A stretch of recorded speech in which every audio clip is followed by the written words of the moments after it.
Somaliland. Where are you actually from? What are you? Are you an Arab? What are you? He's from Somaliland. What is he, Rabbi? He said he's from Somaliland. Well, he's obviously not. So, I mean, what is he? What's his position in this whole thing? He said he's from Somaliland. Because at first you were saying, oh, you people, you Muslims, Palestinians, you don't know how to conversate. Well, there's nothing that I said that was wrong. And then now you're saying that you don't support Israel. So I'm just telling you, Adam, that I'm for the truth, regardless of what it is. Are you embarrassed of what country you're from? Okay, fine. Hold on, Black Rabbi, don't stop joking.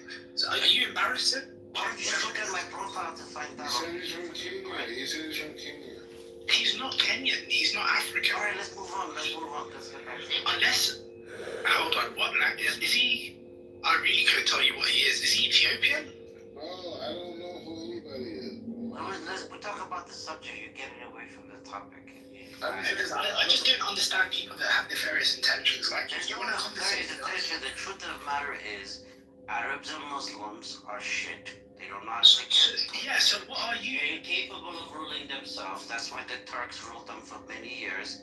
And the only opportunity they had, they squandered it Are you a Turk? each other.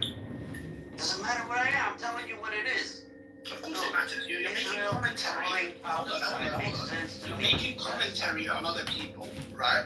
Yes. And other nations, and you're generalizing. It's true that the Turks ruled the Arabs. Hold on. And then when I ask you, where are you from? You don't want to say. So you say, are you throwing stones from a glass house? Oh my God, this guy. This is why the. If you didn't reveal where you're from, do you think I could make some comments about your people? Is that why you're afraid to tell me where you're from? Okay, I'm from Sudan. You can't even be honest. You can't even have an honest What are they gonna believe? Wait, which country? Are you an Israeli? If you're an Israeli, just say it. Fine, I'm an Israeli. Bro, people like you, I can't even speak with. Honestly. If I tell you my real country right now, would you believe me? Well, I mean, you're a compulsive Why would you not just be honest? Yeah. I don't understand where I'm from. And the worst thing is, you're not even consistent with a position. I mean, you're saying the Arabs are shit, and then when I ask you, do you support Israel, you say, no, I don't support people that commit genocide. Or a country that does not I have no benefit from. So you don't support either side. Are you just here to criticize others? No, I'm here to learn how. You're not learning anything. I'm learning something because I'm Have realizing. you done an IQ test? Okay, I realized that you. Come on, bro. I don't need negativity. I'm trying to figure Let's The guy is an idiot. Honestly. Okay, fine. Maybe it is. Maybe it is. Let me. No. You're no longer allowed to contribute to this conversation. Bro, it's not a point. The point is just saying we gotta figure out solutions. Unless you want to say where you're from, that's the only way you can. I don't care where you're from. I don't care where you're from. Alright, I'm Ethiopian. Oh, I don't even care. I don't care, honestly. Hey, morning, shalom, man. What's good? What's up? You Adam, are you happy now that I told you where I'm from? Are you actually? Of course I am. I mean, this is what I'm telling you. What type of Ethiopian? Oh my God! Now we're going into the. If you was an Ethiopian, you wouldn't say that Somalia and Sudan are the same thing. Adam, you're not focused on world peace. Yeah, you're not. Adam, just focus. No Ethiopian speaks.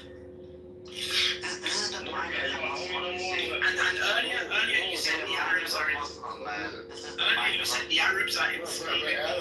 Adam, why are you doing this when I'm trying to focus on world peace right now? Why are you taking away from the vibe? Just check out this guy, man. I don't care. I'm just saying, bro, like, I'm trying to figure out solutions for world peace. You have solutions or not? I mean, listen, that's above my pay grade. You know what? Okay, you're mediocre. I do agree. I think American. I could sit here and just regurgitate a bunch of bullshit. Okay, so don't regurgitate. Think for yourself. But I'd rather be honest and say, world peace is something that's above my pay grade. Why? You've been brainwashed. I haven't been brainwashed. You've been brainwashed. Do you think there's a simple solution? No, I think you've been brainwashed to not even think about it. So do you think there's a simple solution? You've been brainwashed to believe. Wait, fall back. I think you've been brainwashed to believe that you believe you've been indoctrinated to believe that. And you've been indoctrinated to believe that there's institutions out here that have more knowledge than you have as an individual to fix solutions in the world. Not necessarily. I just don't have delusions of grandeur. Alright, see, you hear that? That's it. You're brainwashed. I mean, Yeah, but getting back to the rabbi, I do agree that.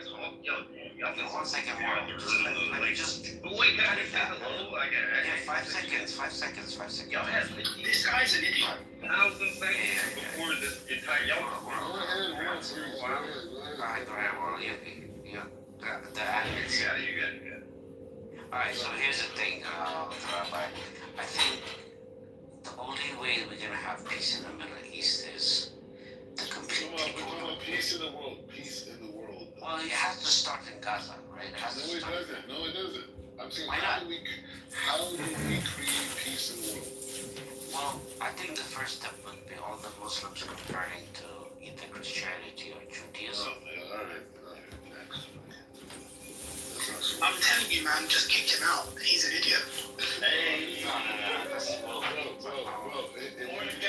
more than God. So that's shalom, brother. Come on.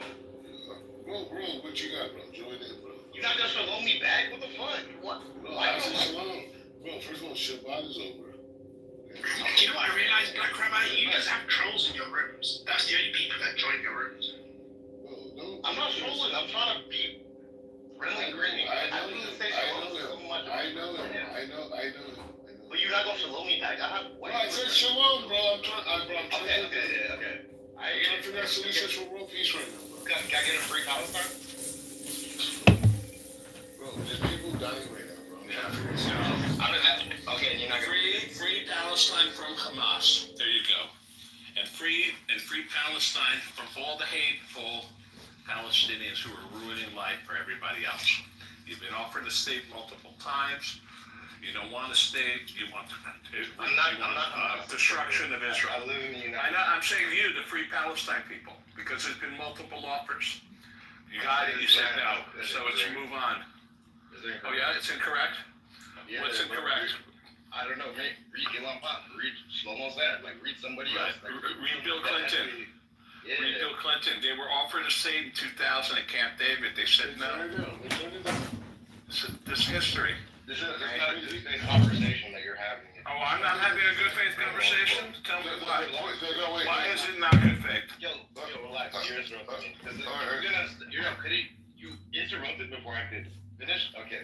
I don't believe. Get used to it. Just get to the point. Don't make long speeches. Get to the. I don't believe this good faith because if you're qualifying the entire history of them as them being offered the state multiple times and them, quote unquote, them, yeah, like I don't know, like maybe you mean the leaders of Palestine or whatever, free Palestine even. Yasser Arafat. Yeah, like he was offered multiple times, or the people before him were offered multiple. Like that's just incorrect, and it's not just faith. But What part is incorrect? Tell me what's incorrect. They were offered a state in 2000 at Camp David. Bill Clinton says it. They didn't even make a counter proposal. He said, if I accepted this, I'd be killed. Because he hadn't prepared his Are you people. back? They're still insisting on the right of return. No, they are still insisting on the right of return, and that is a non-starter. Sparkly Seal is back to the show. 367 Israel. But the point is the same. Like I agree with that history, and I think even most Palestinians who live in Palestine. Did you download Clubhouse? Or people who came from Palestinian history will also agree that they had corrupt leadership and they've been set up for failure. People in the West don't understand that. But the point that I'm focused on is how do we create world peace? How do we get forward for I'll tell you very simply, the way that we create peace in the region right now. No, world peace. Hold on, well, listen. No. I got this. One minute. No, because because world has a point on this, I want to hear what it is to say. The reason why we have to say world peace, because we have to see hatred in the world as a collective. Absolutely. Okay, I have an idea. Let me finish. Let me land the plane. Just give me 10 seconds. World peace is understanding that hatred, suffering, and pain can be removed from human consciousness, right? And if you accept that these things are not things that we have to live with, then we could get to a place to this concept of peace. I admire your, what you're trying to do, but let's just start, from where we are, right? The initial way to create peace in the region is by immediately recognizing. Stop with the region. No. Forget about the So you want to create world peace as a whole? Yes, that's it. Rabbi of peace. Rabbi of peace. Middle East everywhere?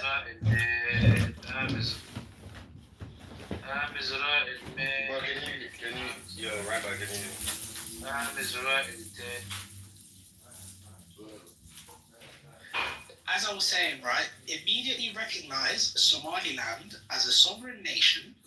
They're going to help with the Houthi problem in the Red Sea.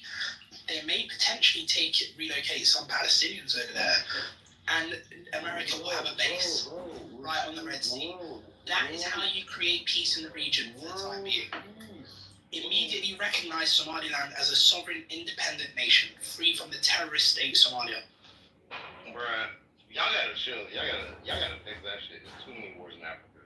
Okay, but my idea for world peace would be ending systems of impunity. Anywhere there is impunity, war crimes will just continue for like decades, hundreds of years even, because nobody actually wants to take account. As soon as people start doing accounting and start making maps and being like, hey, this happened here, like then people start realizing, oh fuck. Like that's why you see like Reese by the highway where somebody passed away, got hit by a car. It's so people remember not to do the same fuck shit again. But like I think having like I think World Bank, the World Courts, one of the World Courts, the ICC just declared Israel an illegitimate state, and I think this goes towards ending systems of impunity as well as in Africa and wherever.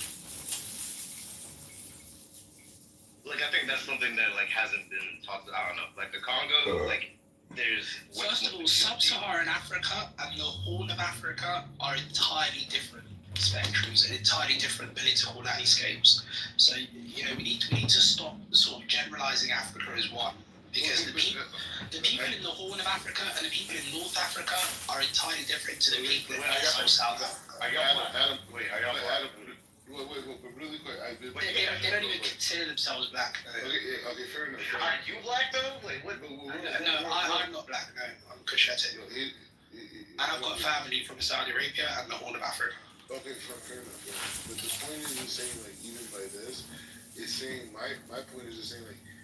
Kush means black. It's politics. Cushitic is a type of people. There's Cushitic. Everybody else besides you thinks the word Kush is Negro, black. I mean, I know in Hebrew it's a negative term, the word Kush. I mean, that's not the word that I'm saying. I'm not saying Kushi. I'm saying Kushi. Yeah, but the word Kush I'm saying Cushitic. Cushitic is a type of but that means black, so you're technically black. They're an Afro-Asiatic group. But is that you in your profile picture? Yeah. Yeah, he's an Arab. He's not a Kush. I'm not an Arab. No, I've got partially my family. You're Islam. Islam's an Arab. Okay, wait. From Yemen, yeah. Yeah. Islam. How can you not be Arab and not be black?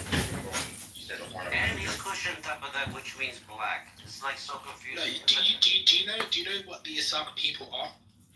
Wait, no. Okay, what are you? Yeah, he's like they're like Arab migrants from Yemen, right? You said Sakana? No, my people have a very long history. They've intertwined with Isaac people. Yeah. So they don't really consider themselves black.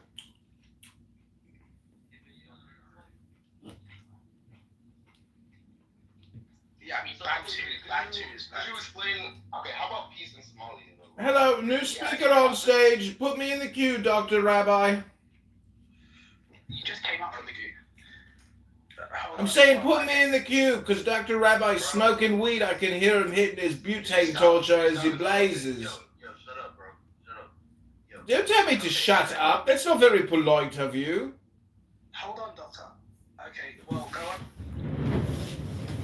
Right. Yo, could you tell me about Somaliland? Because like the idea that you know, Israel might build a base in Somaliland, might support Somalis. To me, that I don't like. Oh, look, it's Dr. Chris.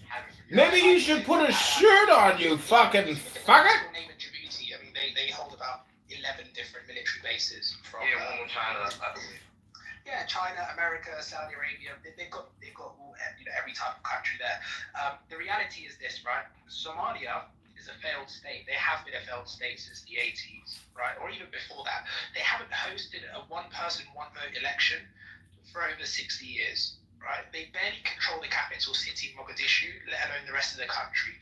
Now, in the 80s, they committed a genocide against the Isaac people, my people.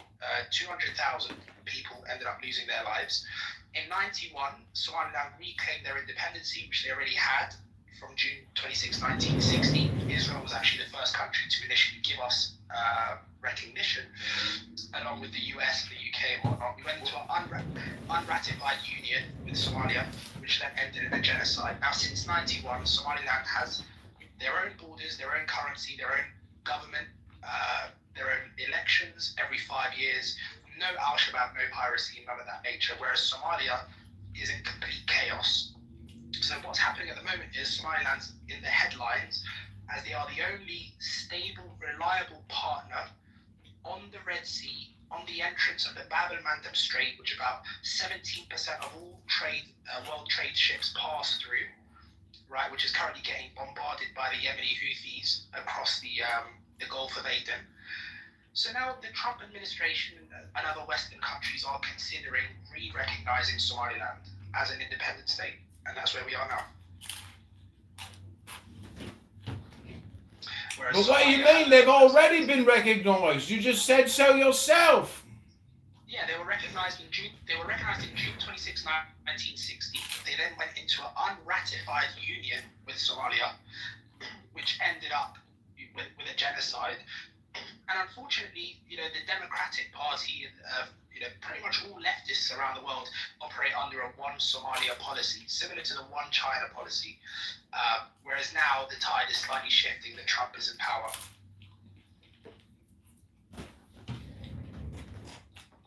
So, wait, this is Dr. Black Rabbi's room. This is the Black Rabbi's room, isn't it? He's the moderator. Okay, Adam, don't you feel like fracturing Somalia into more states? I don't have the best understanding of the history there, but I understand there's kind of larger clans. And yeah, this is not a different process. I mean, it is different. Yeah, it's not a case of fracturing the state because, first of all, Somalia it's not a functioning state, right? It's a failed state. That's number one.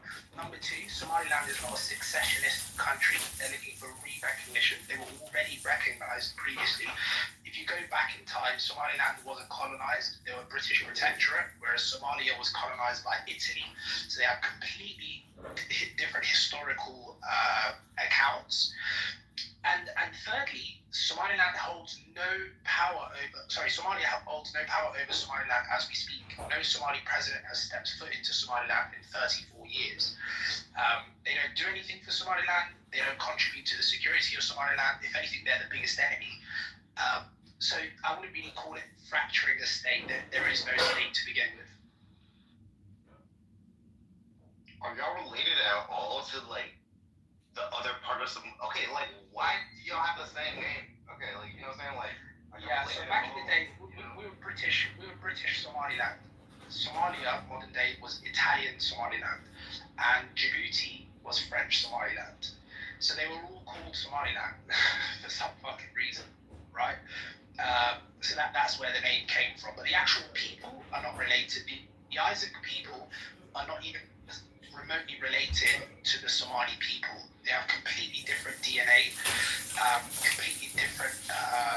They intermix with different people. Somalis are closer to sub-Saharan Africa. They're closer to Kenya.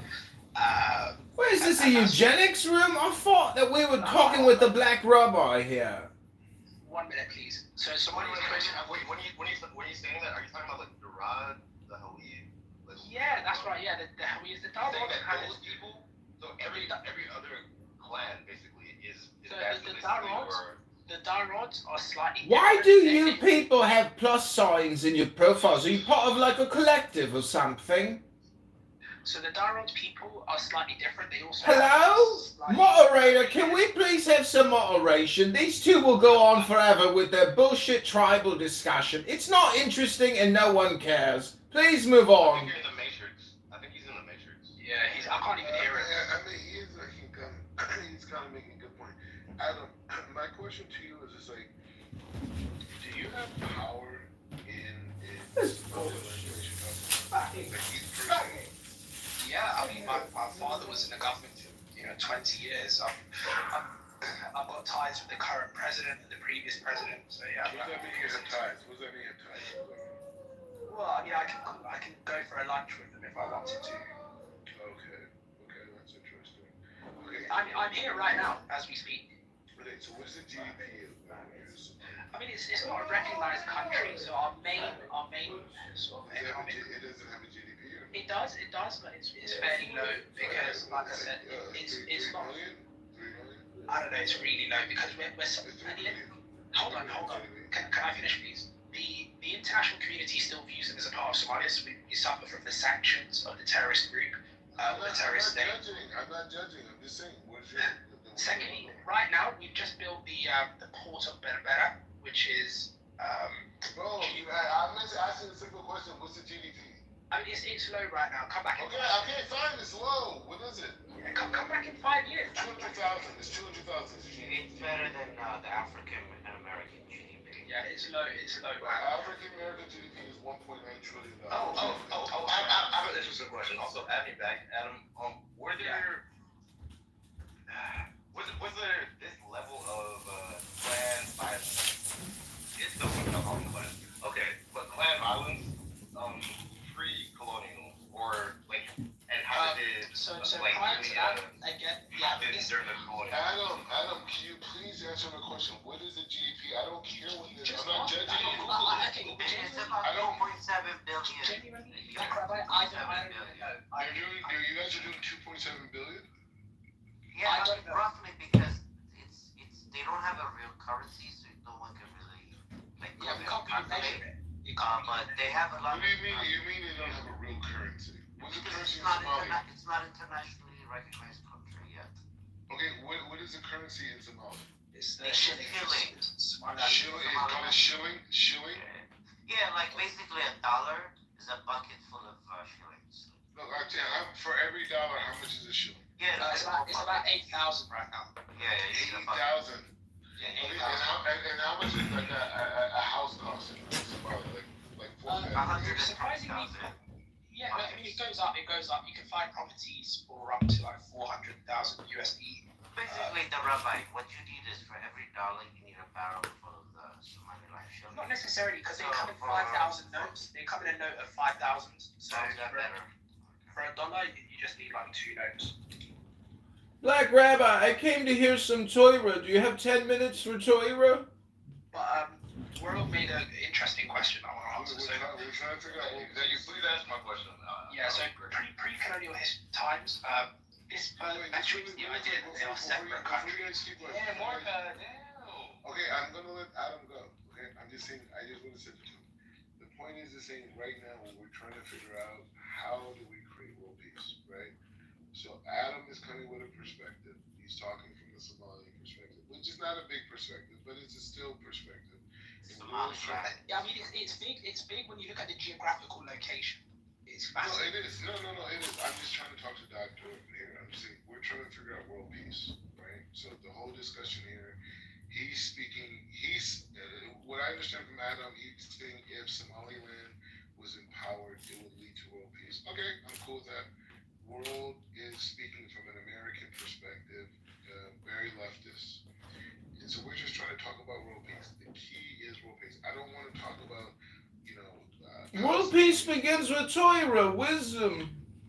Okay, but the wisdom brings us to action, right? And so the action is to create. And wisdom brings us to peace. Bro, why do you have this troller, Mordecai? Like, No, he's all right. He's trying his best. He wants peace too. All I'm right. not a troll, you're a troll.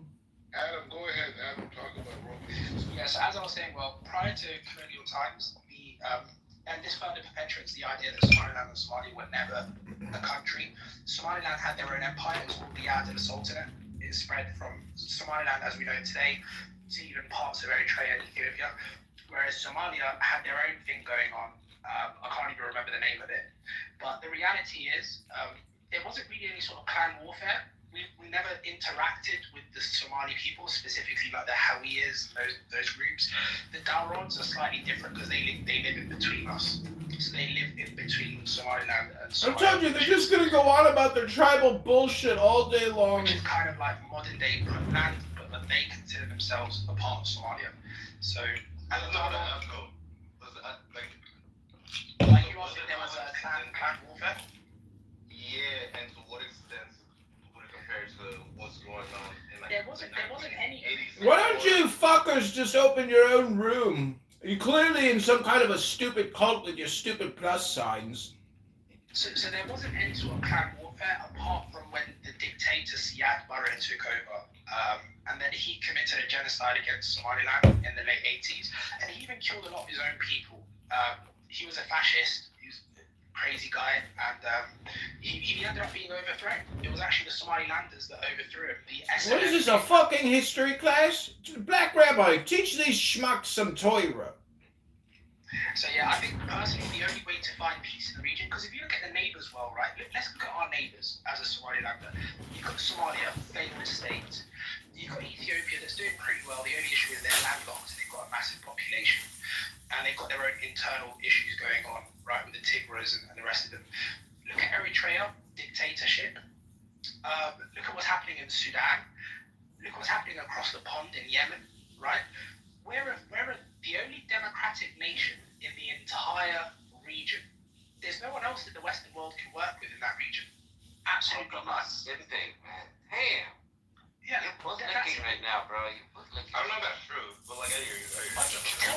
Tell me one other stable partner. The reason why you ain't got no Jewish students, Black Rabbi, is because you got no education curriculum for these I people. think it's probably better in Palestine than it is in any of those countries. Exactly.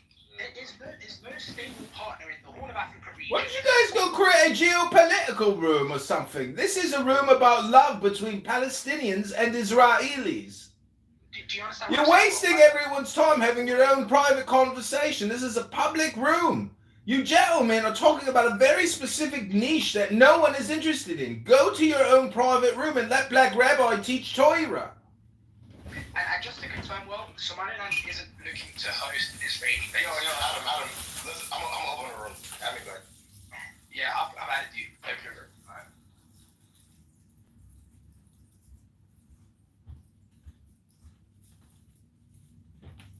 Definitely a room killer, bro. Definitely a room killer. It's to say that this is the beginning of a big discussion about world peace, right? And the key thing is when we talk about world peace here, we're saying that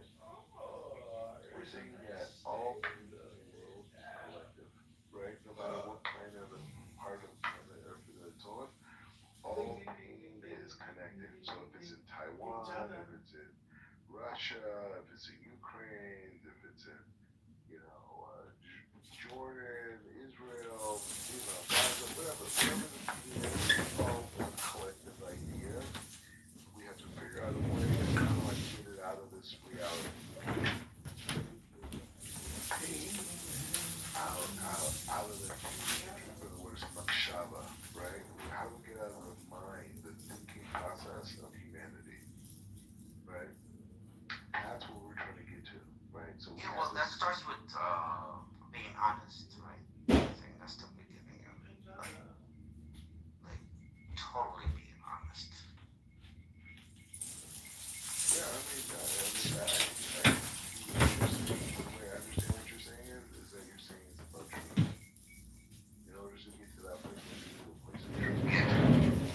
Like like unbiased, honest truth. Yo, Black Rabbi, if I ever make it to Israel, I'm going to roll up a blunt and we're going to drink some Hennessy, L'chaim. Why do I have to be incorporated with marijuana? Cause I can hear you clicking your butane. I can hear you smoking weed over there, Black Rabbi. Don't deny it now. Bro, stop it, bro. Stop with the rumors, bro. I don't smoke weed, bro. Really? Bro, stop trying What's to- all that clicking then? I keep hearing that butane torch get clicked. I don't know. Why you putting that on me? I just. All right, I retract it. I retract it. I'm just saying, bro. Like, I mean. But what's up with these plus people in the right hand corner of the PTR? They're like in a cult or some shit. I don't know, man. I just know profanity, please. Oh man, isn't it my favorite guy, Sin and Look who it is. It's Doctor Who. I think Israelite? Doctor, this is who is the clubhouse drug dealer.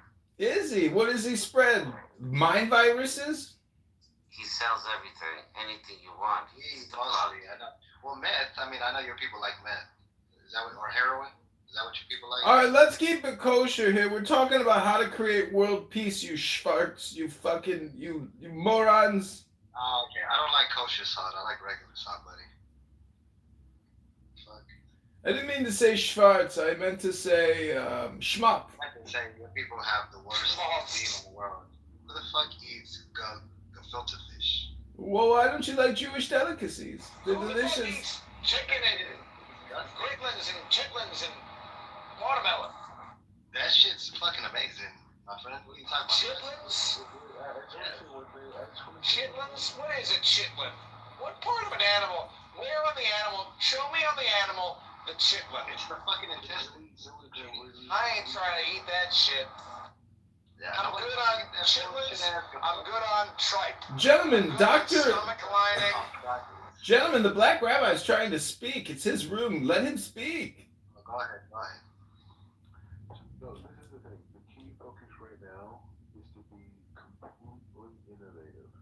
Meaning that how Your mic is not great. I know I'm just charging my phone right now. The thing is like this. How you know what? I put my mic in and I put my charger when you guys talk over one second. Cool. Back to fucking trash can. Trash can. I'm back. Get back to your fucking disgusting ass food that you be eating. How do we innovate, Dr. Rabbi? You guys love it though. You guys eat it. Alright, anyways, this is what we're going to do. So the key conversation right now, the biggest conversation you can have in your life, that even this conversation we're saying right now, after you die and you stand in front of God, you can say, hey, I had this conversation. You know? So I know God's gonna reject gefilte fish at the Golden Gates. Shut the fuck up. Very possible, it's very possible. Gefilte fish, very possible. But the point is like this: how do we create world peace? Right? How do We create peace within ourselves. Okay, I like that. That's a good submission. So the thing is, it's like this: how do we create global peace? Right? How do we figure out? Because the thing about what is the opposition of peace? Right? Pain, suffering, right? Dissemination. War. I don't think that pain is the opposition to peace. You're talking to a Black Rabbi here, Dr. Zachary. Jesus. This guy has done Hajj. He used to be a Muslim. This guy clearly has had to rectify some painful issues in his life. Anyways, hey, put it this way: I'm no different than any other Jew. We got a big tikkun we got to deal with, right? So I'm no different, right? But the point is, it's like this. So the thing is saying like, if pain did not exist in the consciousness on all the humans on planet Earth, would suffering exist? Jesus Christ, haven't you ever read the Buddha? The key word is not pain, it's desire. What a geschmorkenborg. I don't know about this. Is that what Jewish people say? What a geschmorkenborg. I don't know about you. That's like. I don't think that Geschmorkenborg is a word, is it? I don't think it's a word, but I feel like it's like. Wait, Rabbi, I want to read from the Siddur Avodot Israel. I want to make a submission for the World Peace Project. I want to read the 13 Articles of Faith, if I may. Extol the living God, his praises sound, whose being unbegun, no time can bound. A unity is he, beside him none, by mortal unconceived, eternal one, without similitude or corporal frame. Man's lips his hallowed state can ne'er proclaim. Oh, ere creation rose, he stood sublime, alone and unsustained before all time. To him, eternal Lord, all things below, as to the God supreme, allegiance owe. The gift of prophecy did he consign unto a chosen few of glorious line.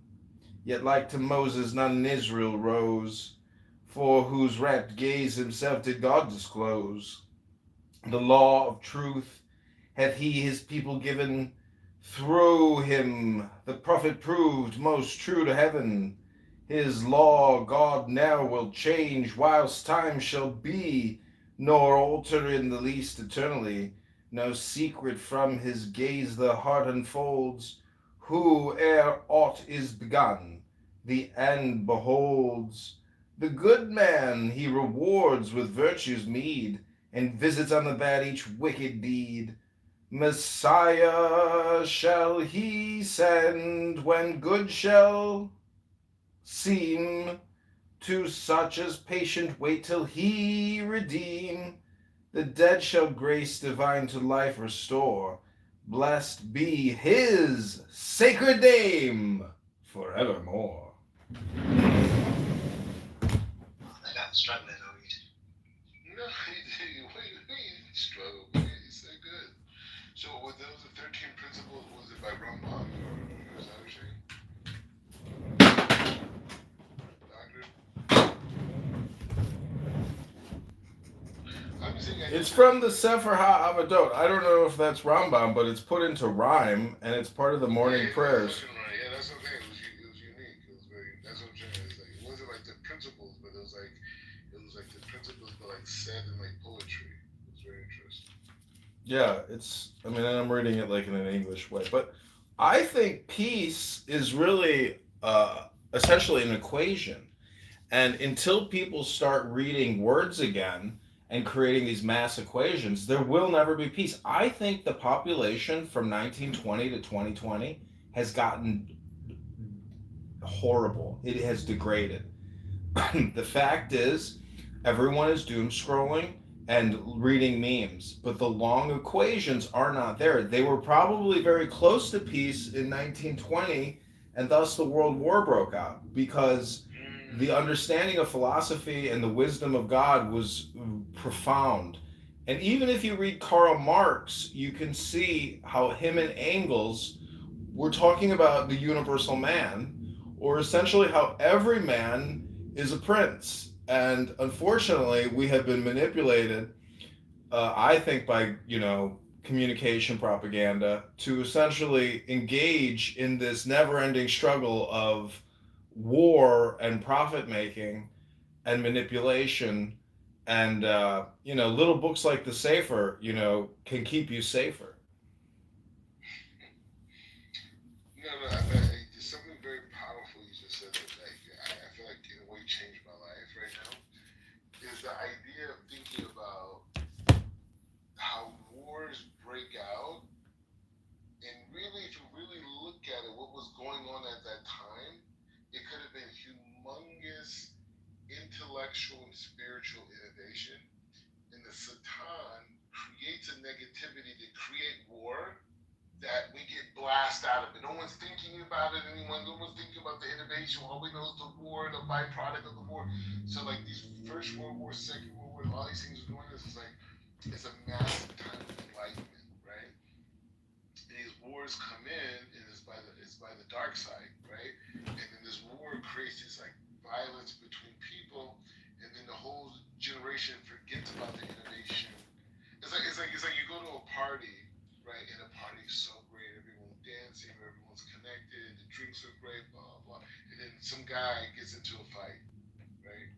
Guy gets in the fight, and then you leave, and then all you can remember is now the fight, right? You don't remember how great it was before. So it's like that. So I'm getting from what you're saying. Say, hey, let's reanalyze world wars. Say the wars Fair enough, though. Are mamash, right? It's wild. Mamish expressions of the Satan blocking the innovation of that generation. Wow, powerful. Thank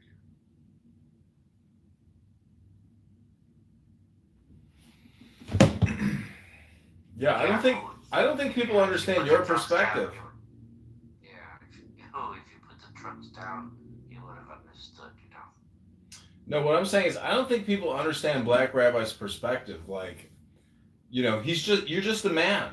Everybody's just a man, but like you're living in Yerushalayim, you know, like you're but see the thing is, this is why I say Aliyah is like secondary. It's like people want to do Aliyah. They want a big change. I talked to my friend the trash bag here. He wants to do Aliyah. And you know, like I think Black Rabbi did Aliyah. I know, but what I'm saying is that doesn't solve the problem. Geographic proximity doesn't give you the code. If you want the codex of the Torah implanted into your consciousness and you want to basically, I think it's just technically Gnosticism or unity with the God consciousness. It creates peace. And comedy. You know, you don't want war, you don't want disharmony, and you don't want to waste your time. I asked a rabbi, you know, and I gave him tzedakah. His whole solution is be productive, because that is essentially what you're left with. Meaning that you realize the material world is the spiritual world, and the spiritual world is the material world. So all you're left with is productivity. Meaning read books. Like that's a very productive usage of your time. Or clean your house. But what that really is saying is clean your mind. Stop thinking and your problems. That's why I don't think Aliyah solves the riddle, you know, which is really like the riddle of the Sphinx or the riddle of the pyramids, meaning who are you? For the Jew. Huh? The Aliyah could be. It could bring one closer to tasty falafel and beautiful women and good weather. But a book in a library in any major city is going to bring you closer to Yerushalayim. Not for the Jew, though. Not for the Jew. The land for the Jew means something unique. Well, that's the big thing. I mean, if you're right, well then you're right. If I'm wrong, I mean, but I'm look. not saying you're wrong or I'm right. I'm just saying at the end of the day, regardless of me and you, and I'm not pretending to know your perspective about life and the whole thing. But I'm saying at the end of the day, the soul of Israel, that neshama, that soul itself, is directly connected to the land of Eretz Israel. There's nothing we can do about it. I know, but what's greater, the Torah or the land? What do you mean? It's no competition. They're together. I know, but everything is an index, so it's like it is. What's greater, the meat or the bread? I mean, they're sandwiched. They're together. You know what I mean? Right. Yeah, that's true. So it's like the cornucopia then. It's the Thanksgiving dinner. Tomorrow, but by God willing, I'll be going tomorrow. I'm going up to the Temple Mount with a bunch of Jews and it's with IDF soldiers, and we're going to be walking around the Temple Mount. You know what I'm saying? This is real life. You know what I mean? Like this is real life. Like it's not like I get it. Like Kuto Aretz is a whole concept. This. Yeah, when you're done, then you can get a nice falafel. See, but you know what? But I'll tell you like this. I live close by the Shuk, right? In Machne Yehuda, right? Central Jerusalem. Oh, you live in Jerusalem. I mean, Jerusalem. And so the thing is, they just opened a fried chicken place. And I'm telling you, it's the best. Chicken station? No, fried chicken. Wait, I think it is chicken station. How do you know that? Chicken station? Because I know. What do you mean? Because I lived in Israel for a couple months ago. And also I watched Margot Explains It All. She talks about the chicken place? She makes fun of Israeli men who love. You're in the Matrix.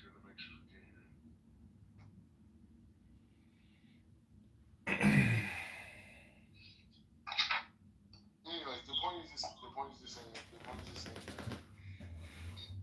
I don't know why you got a fried chicken, but I don't know how we got to this point of discussion. well, let me. No, because I said falafel and then you said fried chicken and then I said chicken station. Yeah, but falafel. So here's the thing. So you go to different generations of your relationship with Eretz Israel. See, I came here exclusively in yeshiva. Right. Right. Hold on. What is this? It's not my house.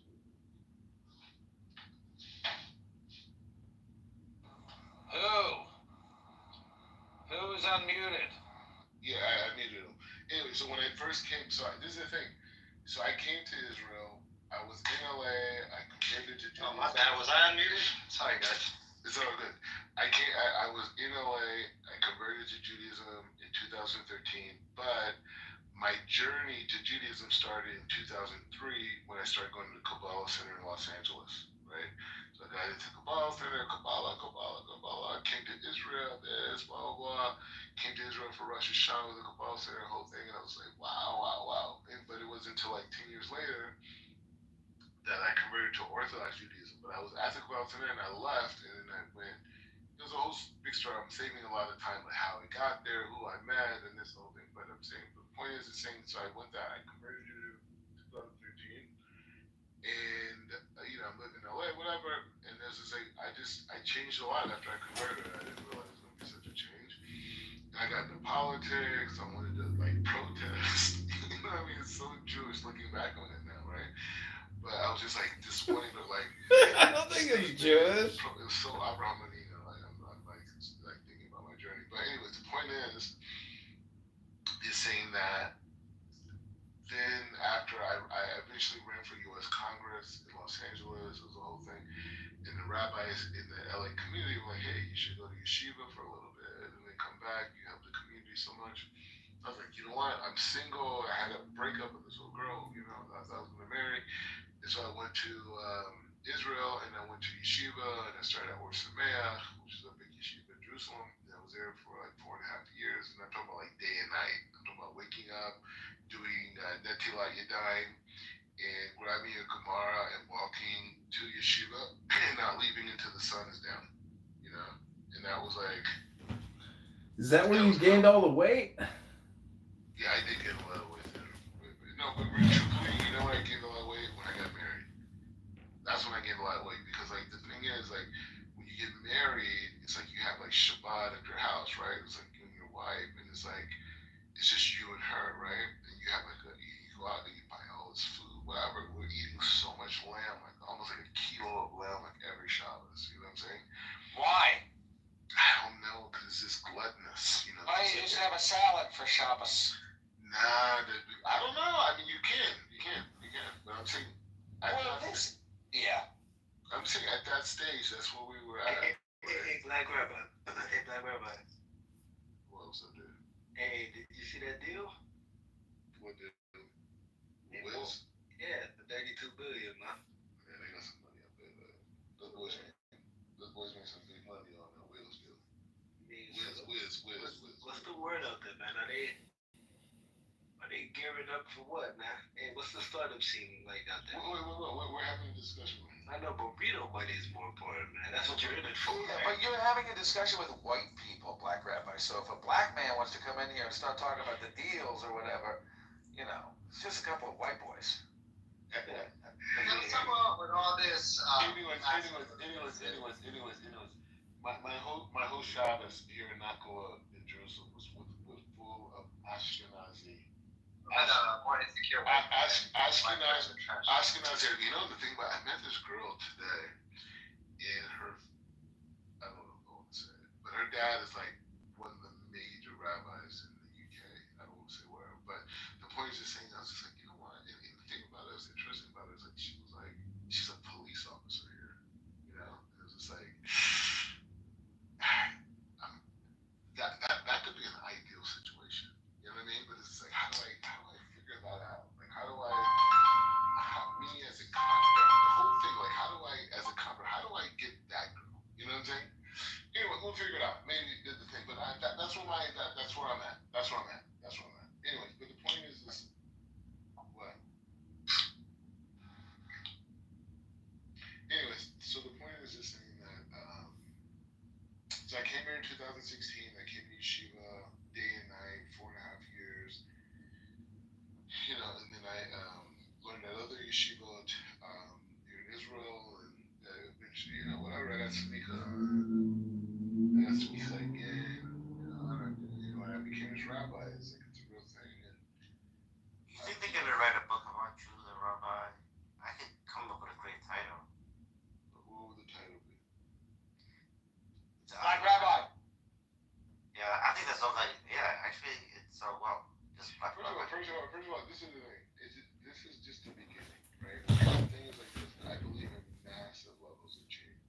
Rabbi, do you think that we all essentially share the same desires? Same desires. Meaning a wife, a kid, a house, some income. Yeah, yeah. I think we all. I think there's. I disagree. We do not all share the same desires. No, I think that's what I was going to say actually. So the thing is like this: the stage was outlined. They said there's four levels of desire that revealed on in reality, right? And one level of desire is the mineral kingdom, the rock kingdom. Another level is the vegetation kingdom. And a level above that is the animal kingdom. And a level above that is the human kingdom, right? So those are four different levels. Within the human kingdom, there's different levels, right? So you have on a basic level, what would be like that mineral level would be a guy who lives every day just for the sake of living, right? He makes money, he wants to eat food, he wants to sleep, right?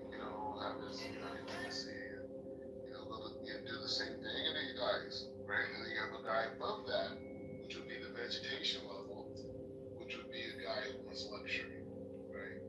And you have a level above that, which would be connected to the animal kingdom, which would be a guy who like wants to, have power, influence, to create big things, right? And then the level above that, which would be the human kingdom, would be a person who just wants to connect to wisdom for the sake of connection to God, right? So you have those four levels of the human being. So most of the people that listen in the Western society, this is where a lot of Jews get confused that the Western society glorifies the vegetation level, where they glorify the guy who gets luxury.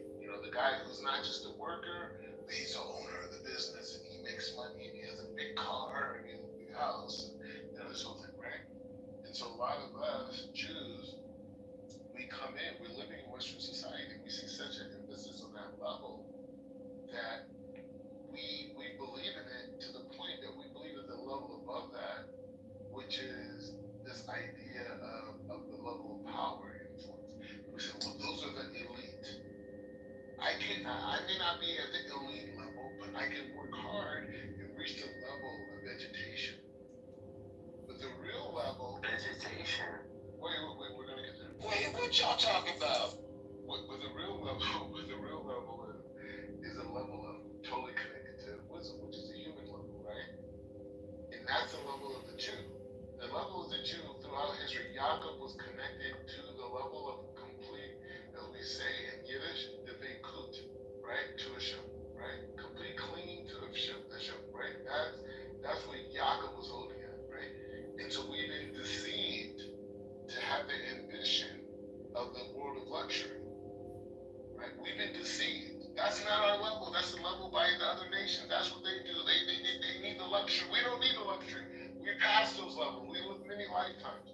We just want to connect completely to Hashem.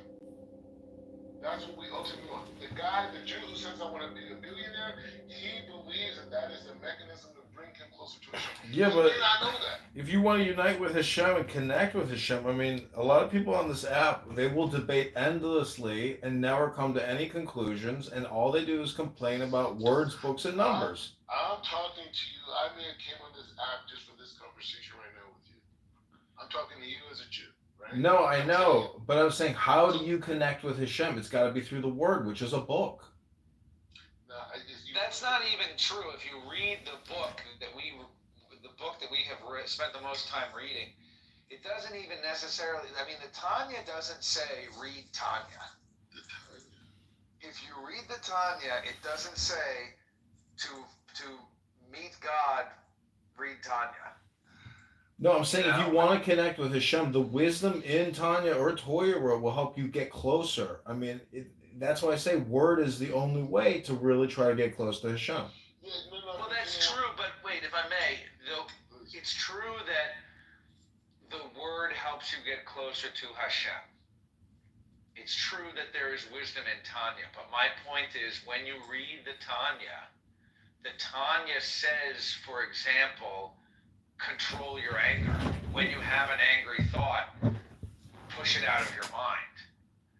And so, is the true task of life to gain wisdom, or to do what the wisdom books are actually telling us to do, which is to control our emotions. That's my point.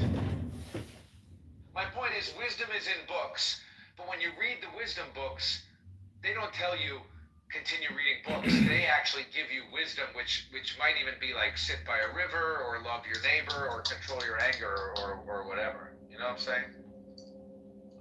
Yeah, it's not, and I think that's the key. I think both of you guys are making very explicit points that are important.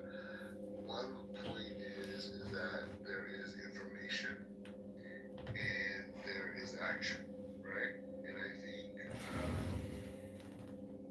that's what the Jews said on Mount Sinai, right? Maaseh Nishma, right? Like that was a concept on Mount Sinai. It's like we would do and Maaseh would make and Nishma and we'll listen, right? So it's just saying like that's the whole concept is not separated. But the point is, it's saying that we have a system